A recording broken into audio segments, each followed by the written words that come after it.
Bonjour, bienvenue à notre émission Point de vue.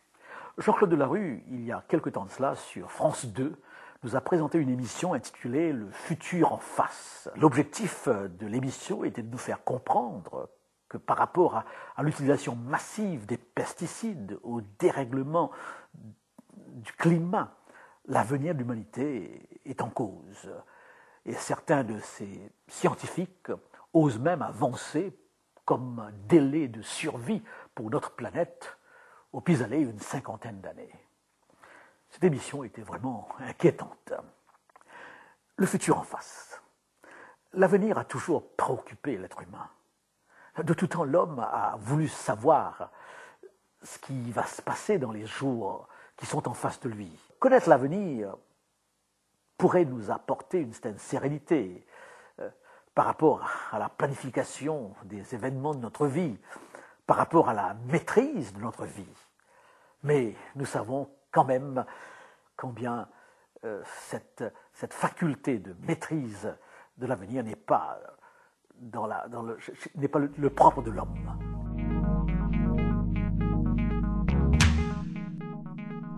Peut-on connaître l'avenir ? Ici, nous pourrions répondre, dans un premier temps, par un oui, dans la mesure où nous avons aujourd'hui ce que nous appelons les futurologues, à la manière d'Alvin Toffler, qui, sur une base scientifique, étudie les tendances de la société et détermine quelles seront dans les années à venir, dans un laps de temps assez long, les tendances de la société. Les scientifiques du Club de Rome, eh bien, sont les spécialistes de ces analyses. J'ai sous les yeux deux ouvrages. Un écrit par Nicolas Hulot, que tout le monde connaît, car Nicolas Hulot est le fondateur du FUA Nature. Et Nicolas Hulot nous dit que les jours du monde tels que nous le connaissons sont comptés. Comme les passagers du Titanic, malheureusement, nous fonçons dans la nuit noire en dansant et en riant, avec l'égoïsme et l'arrogance d'être supérieurs, convaincus d'être maîtres d'eux-mêmes comme de l'univers. Et pourtant, dit-il, les signes annonciateurs du naufrage s'accumulent, dérèglement climatique en série, pollution omniprésente, extinction exponentielle d'espèces animales et végétales, pillage anarchique des ressources, multiplication des crises sanitaires. Nous nous comportons comme si nous étions seuls au monde et la dernière génération d'hommes a occupé cette terre. Après nous, le déluge. Il lance donc un cri d'alarme. Et ce spécialiste de l'écologie nous donne des faits clairs montrant très bien que l'avenir de l'humanité est en jeu. Donc, dans cette perspective, une connaissance de l'avenir est possible. Un deuxième livre, sorti récemment des librairies, de Martin Rees. Martin Rees, qui est une des grandes figures de la cosmologie contemporaine. Son livre est intitulé « Notre dernier siècle » et Martin Rees se demande avec inquiétude si l'humanité survivra à notre siècle. Il nous faut comprendre en tant que scientifique que l'humanité non seulement risque de s'autodétruire, mais elle pourrait dans sa chute entraîner le cosmos tout entier.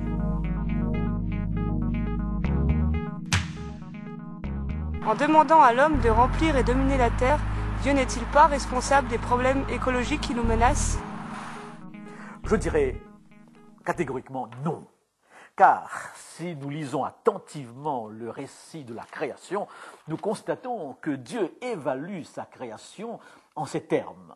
Tout était bon, tout était très bon, et avec l'institution de ce que nous appelons le jour du repos, de ce que le texte appelle le jour du repos, cette sanctification du jour du repos, nous pourrons dire que tout était excellent.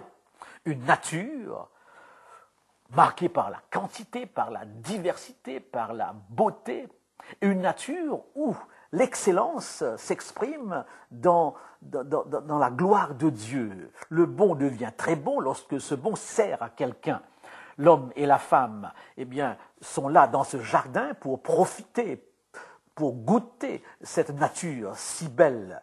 Et leurs actions deviennent excellentes lorsque tout est fait pour la gloire de Dieu. Donc c'est difficile, à partir de ce texte, de croire ou de que ce texte a ouvert la voie à une domination systématique, une exploitation catastrophique de la nature. Le problème ne serait pas avec le texte, le problème serait avec ce qu'en a fait l'homme, car le récit de la création nous présente aussi cette liberté de l'homme par rapport à la création de Dieu. Deux textes de l'Apocalypse répondront sans discussion, sans hésitation à ce reproche. Apocalypse au chapitre 7 et au verset 3, « Ne faites point de mal à la terre, ni à la mer, ni aux arbres, jusqu'à ce que nous ayons marqué du sceau le front des serviteurs de notre Dieu. » Donc un ordre formel de ne pas faire du mal à la terre. Et au verset 18 du chapitre 11, « Les nations sont irritées, ta colère est venue, ton jugement est venu, et le temps est venu de juger les morts, de récompenser tes serviteurs les prophètes, les saints, et ceux qui craignent ton nom, les petits et les grands, et d'exterminer ceux qui détruisent la terre. » Que dit la Bible de l'avenir ? La Bible est claire. L'avenir n'est certainement pas entre les mains de l'homme. Par contre, Dieu se présente à nous comme le seul à pouvoir maîtriser l'avenir. Dans le livre du prophète Ésaïe, au chapitre 44 et au verset 7, nous lisons « Qui a comme moi fait des prédictions, qu'il le déclare et me le prouve, depuis que j'ai fondé le peuple ancien, qu'il annonce l'avenir et ce qui doit arriver. Qui a comme moi fait des prédictions ?» Et ici, le prophète compare Dieu avec les autres dieux, les nations environnantes, qui n'avaient certainement pas cette capacité d'annoncer aujourd'hui ce qui devrait se passer demain. Dans ce même livre, au chapitre 46 et au verset 9, nous retrouvons la même déclaration. « Souvenez-vous de ce qui s'est passé dès les temps anciens. Car je suis Dieu et il n'y en a point d'autre. Je suis Dieu et nul n'est semblable à moi. J'annonce dès le commencement ce qui doit arriver et longtemps d'avance ce qui n'est pas encore accompli. » La Bible, ainsi, contient environ 1000 prophéties. C'est important de le souligner. Et des prophéties qui concernent en premier lieu le Messie, le Christ. Si nous lisons attentivement l'Ancien Testament, nous serons frappés de constater combien pratiquement tous les grands faits de la vie de Jésus-Christ avaient été annoncés des centaines d'années avant sa naissance. Permettez-moi de vous donner un exemple classique, simple. Le prophète Michée, au chapitre 5 de son livre, nous parle de la naissance de Jésus-Christ dans la petite ville de Bethléem. Il dit « Et toi, Bethléem Ephrata, petite entre les milliers de Juda, de toi sortira pour moi celui qui dominera sur Israël et dont les activités remontent aux temps anciens, au jour de l'éternité. » Donc, le lieu de naissance du Christ avait été annoncé. Il semble qu'il existait à l'époque plusieurs Bethléem et le texte indique que l'événement se passerait à Bethléem Ephrata. Nous pouvons voir d'autres aspects de sa vie annoncés. La Bible est un livre prophétique et les prophéties bibliques sont en premier lieu de nature messianique, nous parlent de Jésus-Christ, qui est d'ailleurs le centre même de la Bible. Mais nous avons aussi des prophéties qui concernent les nations qui environnaient Israël.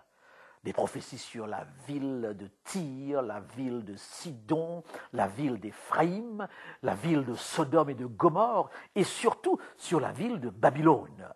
Babylone va jouer un grand rôle dans l'histoire biblique. Babylone deviendra même le type de l'orgueil, de la tendance démesurée de l'homme de rivaliser Dieu, d'être Dieu. Et là, je lis dans Ésaïe 13, à partir du verset 19, une prophétie qui est claire sur le destin de Babylone. « Et Babylone, l'ornement des royaumes, la fière parure des Chaldéens, sera comme Sodome et Gomorrhe que Dieu détruisit, elle ne sera plus jamais habitée. » Cela nous rappelle ce que le Christ avait dit sur le temple de Jérusalem, qu'il ne restera pas ici pierre sur pierre, qu'il ne soit renversé. Donc, des verdicts définitifs sur certaines nations ou sur certaines villes. Et jusqu'aujourd'hui, ces prophéties se sont avérées justes. Ces villes sur lesquelles il y avait un verdict de destruction définitive n'ont jamais été reconstruites. Vous avez aussi des prophéties qui concernent notre époque, qui nous concernent. Et nous aurons l'occasion, sans aucun doute, dans une prochaine émission, d'en aborder quelques-unes. Mais rappelons que le but des prophéties n'est pas seulement le scoop journalistique ou le scoop médiatique. La prophétie biblique n'est pas là pour satisfaire notre curiosité. Un texte que nous trouvons dans l'épître de Pierre, justement, apportera des éclaircissements à ce sujet. Dans la deuxième épître de Pierre, au chapitre 1, et au verset 19, nous lisons « Et nous tenons pour d'autant plus certaine la parole prophétique ».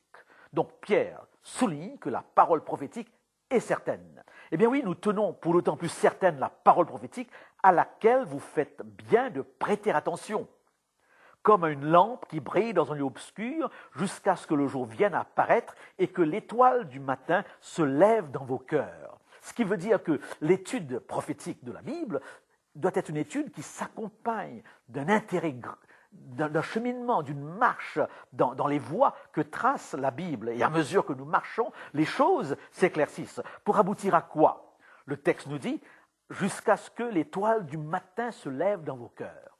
L'étoile du matin dans la Bible, c'est le Christ lui-même. Et une fois de plus, nous revenons à cet élément si importante que l'objectif final de la révélation de Dieu, c'est la connaissance de Jésus-Christ. C'est Jésus-Christ, afin que le Christ, que la relation avec Jésus-Christ puisse devenir entre l'être humain et Jésus-Christ quelque chose de grand. Donc l'étude prophétique ne se fait pas comme c'est le cas pour les prophéties de Nostradamus ou de Saint Malachie. Ce n'est pas une étude dont l'objectif est tout simplement de prévoir ce qui se passera. Non, c'est une étude dont l'objectif est de rapprocher l'individu à Jésus-Christ. Donc rappelons que notre monde actuellement se trouve dans une situation particulière par rapport à la destruction du système écologique, du dérèglement climatique. Et là, c'est l'homme lui-même qui détruit son habitat ou qui l'exploite à un point où il en paiera lui-même les conséquences. L'avenir, donc, de ce côté-ci, est sombre. Ce sont les scientifiques eux-mêmes qui le disent. Et que la recherche de l'avenir est là au fond du cœur humain, car il pense que la maîtrise de l'avenir lui donnera la maîtrise de sa vie. Mais ce n'est pas à l'homme. L'homme n'a pas cette capacité de maîtriser son avenir. Et c'est pour cette raison que la Bible contient plus d'1 millier de prophéties. Mais ces prophéties ont un objectif spirituel. Ces prophéties ont pour but de mieux nous rapprocher de lui, de mieux nous le faire connaître. Sur ce, je vous laisse en vous invitant à accorder une attention particulière à ces prophéties bibliques. Nous aurons l'occasion d'y revenir et nous serons heureux de vous savoir à l'écoute très bientôt. Au revoir.